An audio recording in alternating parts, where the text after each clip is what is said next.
ಇಂದು ನ್ಯಾಯಾಧೀಶರ ಮುಂದೆ ರೇವಣ್ಣರನ್ನ ಹಾಜರುಪಡಿಸೋದಕ್ಕೆ ಮತ್ತೊಂದು ಕಡೆ ಸಿದ್ಧತೆಗಳು ನಡೀತಾ ಇದೆ. ನಿನ್ನೆ 6:50 7 ಗಂಟೆ ಸುಮಾರಿಗೆ ಅವರನ್ನ ಅರೆಸ್ಟ್ ಮಾಡಲಾಯಿತು. ಇವತ್ತು ಅವರನ್ನ ನ್ಯಾಯಾಧೀಶರ ಮುಂದೆ ಹಾಜರುಪಡಿಸಬೇಕು.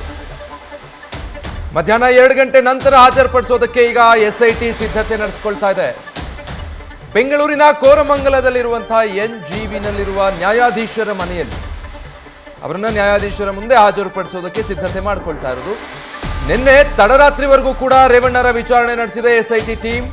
ಇವತ್ತು ಮತ್ತೆ ರೇವಣ್ಣ ಅವರ ವಿಚಾರಣೆಯನ್ನ ನಡೆಸಲಿದ್ದಾರೆ ಎಸ್ಐಟಿ ಅಧಿಕಾರಿಗಳು. ಸೊ ಮಧ್ಯಾಹ್ನ ನ್ಯಾಯಾಧೀಶರ ಎದುರು ಹಾಜರುಪಡಿಸೋ ಸಾಧ್ಯತೆಗಳಿದೆ.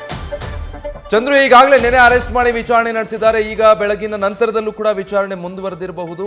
ಮಧ್ಯಾಹ್ನದ ನಂತರ ರೇವಣ್ಣರನ್ನ ನ್ಯಾಯಾಧೀಶರ ಮುಂದೆ ಹಾಜರುಪಡಿಸೋದು ಮತ್ತುಳಿದ ಪ್ರಕ್ರಿಯೆಗಳು ಹೇಗೆ?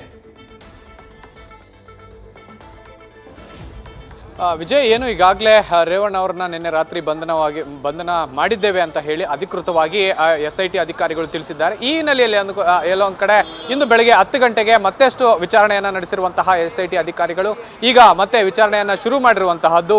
ಅಂದರೆ ಈ ಕಿಡ್ನಾಪ್ ಪ್ರಕರಣಕ್ಕೆ ಸಂಬಂಧಪಟ್ಟಂತೆ ಸಾಕಷ್ಟು ಒಂದು 30 ಪ್ರಶ್ನೆಗಳಿಗೂ ಹೆಚ್ಚು ಪ್ರಶ್ನೆಗಳನ್ನು ಈಗಾಗಲೇ ರೇವಣ್ಣ ಅವರಿಗೆ ಕೇಳಿದ್ದಾರೆ ಅನ್ನುವಂತಹ ಮಾಹಿತಿ ಸದ್ಯಕ್ಕೆ ಲಭ್ಯ ಆಗ್ತಾ ಇರುವಂತಹದ್ದು. ಹೀಗಾಗಿ ಎಲ್ಲೋ ಒಂದು ಕಡೆ ಈ ಒಂದು ಪ್ರಶ್ನೆಗಳಿಗೆ ಉತ್ತರ ಸಿಗದೇ ಇರಲಿ, ಮಧ್ಯಾಹ್ನ ಅಷ್ಟೊತ್ತಿಗೆ ಅವರನ್ನ ಅಂದ್ರೆ 2 ಗಂಟೆ ನಂತರ ಕೋರಮಂಗಲದ NGV ಅಲ್ಲಿರುವಂತಹ ಒಂದು ನ್ಯಾಯಾಧೀಶರ ಮನೆ ಏನಿದೆ ಅಲ್ಲಿ ಒಂದು ಪ್ರೊಡ್ಯೂಸರ್ನ ಮಾಡ್ತಾರೆ. ಪ್ರೊಡ್ಯೂಸ್ ಆದ ನಂತರ ಅವರನ್ನ ಕಸ್ಟಡಿಗೆ ಬಹುತೇಕ ಕೇಳುವಂತಹ ಒಂದು ಸಾಧ್ಯತೆ ಇರುವಂತಹದ್ದು. ಯಾಕೆಂತಂದ್ರೆ ಮತ್ತಷ್ಟು ವಿಚಾರಣೆ ಬಾಕಿ ಇರೋದ್ರಿಂದ ಇವರನ್ನ ನಮ್ಮ ಕಸ್ಟಡಿಗೆ ಕೊಡಿ ಅನ್ನುವಂತಹ ಏನು ಮನವಿಯನ್ನ SIT ಅಧಿಕಾರಿಗಳು ಮಾಡಲಿದ್ದಾರೆ. ಆದ್ರೆ ನ್ಯಾಯಾಧೀಶ ಕೋರ್ಟ್ ರಜೆ ಇರೋದ್ರಿಂದ ಹೇಳಿ ಚಂದ್ರು ಮುಂದುವರಿಸಿ.